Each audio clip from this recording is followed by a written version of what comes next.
배추 3포기 가격이 33,000원, 평년 이맘때보다 만원 가까이 오른 가격입니다. 애호박 1개는 전통시장에서 2,000원에 팔립니다. 호박 가격도 많이 올랐고 예전에 10,000원이면 몇 가지 사고 이랬었는데 이제는 그 10,000원 갖고는 몇 가지 살 게 없어요. 통계로 봐도 배추, 풋고추, 애호박 가격은 1년 전보다 10% 안팎으로 올랐습니다.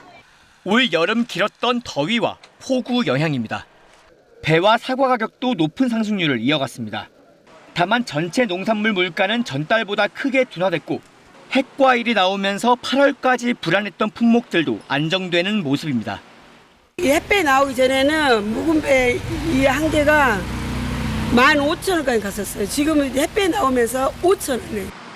여기에 석유류 물가도 국제 유가 하락과 유가가 많이 올랐던 지난해와 비교한 데 따른 기저효과에 힘입어 0.1% 상승에 그쳤습니다. 8월 소비자 물가 상승률은 2%, 3년 5개월 만에 가장 낮은 상승률을 보이며 한국은행 물가 안정 목표치에 도달했습니다.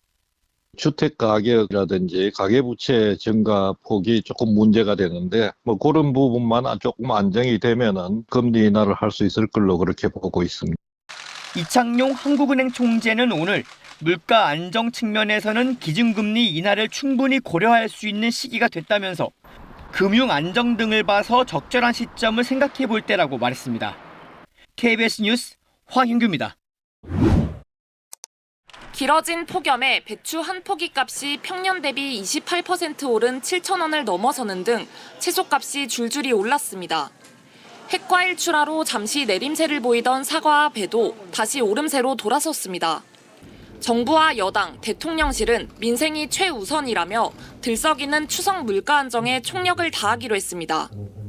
정부는 추석 장바구니 물가를 비롯해 생활 물가 안정을 위해서 각별히 노력을 기울이고 과일, 축산물, 수산물 가격 상승의 경우에는 국민들께서 피부로 느끼시는 정도가 대단히 심하고 특별히 더 신경 써야 한다고 생각합니다.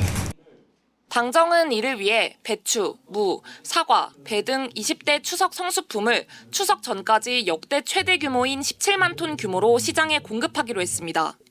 또 소상공인, 중소기업에는 40조 원 넘는 명절 자금을 공급하고 추석 연휴 기간 동안 고속도로 통행료도 면제할 방침입니다. 산지 가격 하락으로 어려움을 겪고 있는 쌀과 한우 시장 대책도 내놨습니다. 쌀 농가 및 한우 농가는 우리 농촌을 이끌어가는 핵심 주체입니다. 정부는 수급 변동성을 최소화하는 방안을 정부는 지난해 생산된 쌀 민간 재고 5만 톤을 추가로 매입하고 선제적 대응을 위해 수학기 쌀값 안정 대책을 한 달 앞당겨 다음 달 조기 발표합니다. 한우 수급 대책으로는 최대 50%에 달하는 한우 할인 행사를 연중 실시하고 다음 달 중에 중장기 한우 산업 발전 대책도 마련하기로 했습니다. KBS 뉴스 진선민입니다. 정부가 발표한 추석 민생 안정 대책의 핵심은 명절 물가를 3년 전 수준으로 되돌리겠다는 겁니다. 우선 20대 성수품을 역대 최대 규모인 17만 톤 공급하기로 했습니다. 특히 배추와 무의 경우 추석 3주 전부터 하루 평균 700톤씩 모두 12,000톤 공급할 예정입니다. 올해 가격이 급등했던 사과와 배는 보통 때보다 3배 이상 공급하고 수입 과일 10종에 대한 할당 관세도 연말까지 연장하기로 했습니다. 할인 판매 지원에도 역대 최대 규모인 700억 원을 투입합니다. 정부의 할인 지원에 업체별 자체 할인까지 더하면 농산물의 경우 최대 50%, 수산물은 최대 60% 저렴하게 살 수 있을 것으로 보입니다.